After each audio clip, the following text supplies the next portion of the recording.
sitwasyon. Also, listen to your body, guys. Physically, mentally, emotionally. Kayo po ang higit na makakaramdam niyan.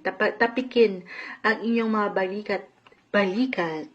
Baka kasi kaya umangat ito, kasi nga kapag nagmamahal tayo, wala tayong nakikita, wala tayong naririnig or napapakiramdaman kasi nga mahal nyo.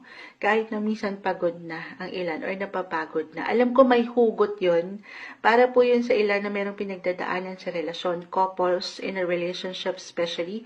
Kahit sa simpleng misunderstanding or miscommunication ito, hindi kailangan mag-let go na agad. Okay? Para sa ilan kasi ito naman ay naipapahinga, na i-recharge at napag-uusapan.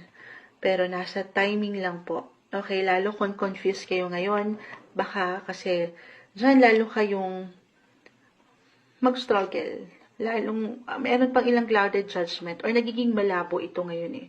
So, very important to take it easy, take a rest. Okay lang mag-pause. Hindi sa tatakbuhan nyo yung problema, tatalikuran.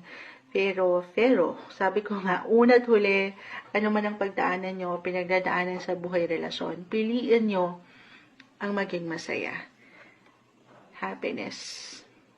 Okay. Psychic abilities. Ito, why I'm getting a message along